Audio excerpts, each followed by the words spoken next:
देखिए, खेलो इंडिया का सपना प्रधानमंत्री मोदी जी ने देखा था जब खेलो इंडिया जैसा मंच हमारे स्कूल के कॉलेज के बच्चों को दिया।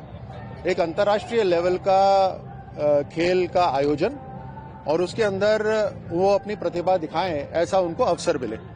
उसी सिलसिले में खेलो इंडिया यूनिवर्सिटी गेम्स की भी शुरुआत हुई। ये राजस्थान के लिए गर्व की बात है कि खेलो इंडिया यूनिवर्सिटी गेम्स 2025 राजस्थान को मिला है। हम उसकी तैयारी कर रहे हैं। 24 नवंबर को ओपनिंग सेरेमनी होगी। तकरीबन 4,500 खिलाड़ी उसके अंदर पार्टिसिपेट करेंगे। अगर कोचेज और जो मैनेजर्स को शामिल करें तो 8,000 लोग राजस्थान आएंगे। आप ये समझिए कि सारे अलग अलग राज्यों से दूत आ रहे हैं। वो राजस्थान को देखेंगे, जयपुर को देखेंगे, तो यहाँ से बहुत सारी यादें लेकर जाएंगे। यहाँ के पहनावे की, यहाँ की मेहमान नवाजी की, आओ भगत की, खान पान की, यहाँ की सौंदर्यता की, यहाँ के किलों की, गढ़ की, पैलेसेस की, ये सब वो यादें लेकर जाएंगे। तो हमारे लिए बहुत शानदार अवसर है कि एक बढ़िया खेलों का आयोजन हो जिसमें दोस्ती भी हो और मुकाबला भी हो। बिहार का चुनाव परिणाम बताता है कि जो एसआईआर को लेकर सवाल उठा रहे थे विपक्षी तमाम एसआईआर के बाद पहला चुनाव था वहां का और कई लाखों वोट कटे, लेकिन जो मतदान का प्रतिशत था वो 70 लाख से अधिक पिछले बार की तुलना में हुआ। क्या कहना है आपको? मैं इसमें मीडिया, सोशल मीडिया को धन्यवाद देना चाहूंगा कि इस सोशल मीडिया और मीडिया के युग में जो भ्रम है, जो झूठ है, उसके पांव लंबे नहीं होते। सच्चाई लोगों के सामने जल्द आ ही जाती है और इसीलिए हर नागरिक ये चाहता है कि उस नागरिक का नागरिक होना, मतदाता होना अहमियत रखे, महत्वपूर्ण हो।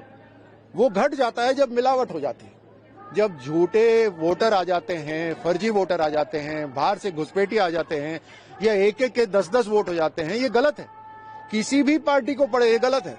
उसी के वेरिफिकेशन का प्रोसेस ही एसआईआर है और बिहार की जनता ने तो इसके ऊपर अपना अप्रूवल दे ही दिया। अब देश के अंदर जो एसआईआर की एक्सरसाइज हो रही है वो बहुत महत्वपूर्ण है। मिलावट कम करने की राजनीति तो नहीं कहूंगा, बल्कि मतदान के अंदर मिलावट कम करने की ये पूरी कोशिश है। आप सब और जनता इसमें समर्थन देगी तो देश और मजबूत होगा। गठबंधन के बाद महागठबंधन में भी लग रहे थे एनडीए के खिलाफ, लेकिन कामयाबी उनके हाथ में नहीं लगी। उसके बाद कहीं हताशा है। देखिए, जब विचार अलग हों, जब लक्ष्य अलग हों और केवल इस कारण से एक छतरी के नीचे आए कि राजनीतिक पार्टियां जो अभी तक इस तरह की राजनीति करती थी, परिवारवाद करती थी, उनका सफाया होने वाला है, उस लक्ष्य से साथ आने वाला जो महागठबंधन है वो कभी चल ही नहीं सकता। खींचतान बनी रहेगी।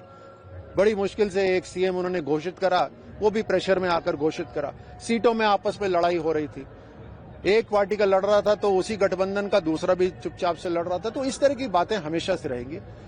राष्ट्र जग चुका है और मैं धन्यवाद देता हूं हमारे देश के नागरिकों को कि अब जो करवट बदली है देश ने, अब देश तो विकसित राष्ट्र बनकर ही रुकेगा। जहां भक्ति है हर शब्द में, कथाओं में छुपे हैं दिव्य रहस्य और ज्योतिष देता है जीवन को दिशा। धर्म से जुड़ी हर बातों को जानने के लिए हमारे चैनल स्तुति को सब्सक्राइब करें। चैनल पर जाने के लिए इस लिंक पर क्लिक करें।